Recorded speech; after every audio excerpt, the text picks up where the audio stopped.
November 1st, it marked the first day of open enrollment for Obamacare under the Federal Health Insurance Exchange. And the numbers that we're seeing may actually come as somewhat of a surprise to Republicans. So we're actually seeing a surge in Obamacare signups, even as Democrats feared that there might be a decrease after the Trump administration, significantly cut back on Obamacare ads. The administration cut the outreach budget by 90%. But take a look at these numbers. We'll put a graphic up there on the screen for you. The Hill is reporting that a source close to the enrollment process reveals 100,000 people signed up this time last year, and now we're looking at this year, we're looking at 200,000 have selected a plan for 2018. And then judging the traffic on healthcare.gov on November 1st last year, we had 750,000, whereas 1 million people have visited healthcare.gov this year.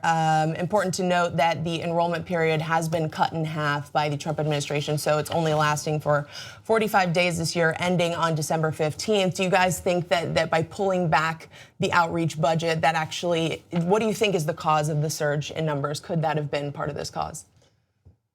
I do think it has something to do with the uncertainty of people wondering what is going to be the fate of the healthcare system as it is now. I did see something that said signups early in the enrollment season are often people renewing their coverage, not new enrollees. But we do see that all those hits to the website show that there is a peaked level of interest, at least interest. Yeah, right. At least there is interest. And now the question is, will that roll over into people going to their locally elected officials, publicly elected officials, and asking for a change in what we see this administration rolling back, and some of the again, some of these insane cuts, cutting that outreach budget by 90% is real. I mean, that's like they're gutting it. They're gutting healthcare right now, and we'll have to see if this increased interest perhaps leads to a change. I think it's not enough. I think this is, I mean, what the Trump administration wants is for Obamacare to fail. And unfortunately, these numbers aren't encouraging enough for me to make a hard line and say that Obamacare isn't failing. Yeah, it's at the beginning. I'm sorry. Go ahead. Yeah, it's at the beginning, but this is the thing. I think we, a lot of times, underestimate the things that Donald Trump says as actually promoting. He's big on promotion and saying what he's gonna do. And he says something, he's an entertainer, everybody listens, oh my God, if I get my face out there, it's gonna be good PR. He's been talking, he and Republicans, even before when he came in, have been talking about shutting down Obamacare and how unpopular it is and how everyone hates Obama, and they keep talking about it. So they've already promoted it so much more than when they cut down the funding that goes out and tells people about it. They're promoting it way larger than anyone else would have before. So even people who support him, we've had these kinds of polls before where people support the president, but then when it comes to the real things that affect their lives, they still want their Medicare. Yeah. They still want their programs. They're like, well, yeah, you're not gonna take away what I need.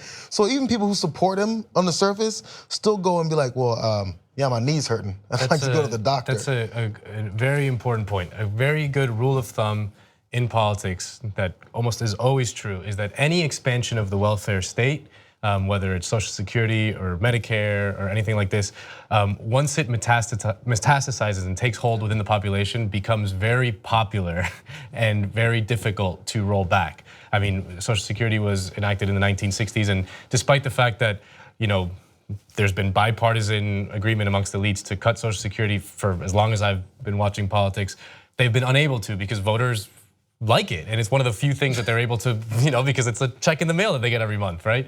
So the expansion of Obamacare as sort of compromised and as kind of half measure, even though it was a Republican, all the problems with Obamacare, it was still an expansion of the welfare state. That does help people in their day-to-day lives. That shows that despite the vicious attacks from the right, which is why they're so desperate to roll it back before it really takes hold, it just shows that it's remarkably popular despite sort of a full-scale media attack from the right. So this is why Republicans are always so afraid of any sort of expansion to the welfare state. That's why they're always looking to cut it back as much as possible, because once it takes hold, it's very, very difficult. I think what you said, Grace, we're getting towards the end of the year here, and there is seemingly the source of sort of panic or anxiety about what the future of healthcare in this country is. And I mean, Republicans still haven't delivered on their promise to repeal and replace Obamacare, which is something that they have been banging the drum about for several years now.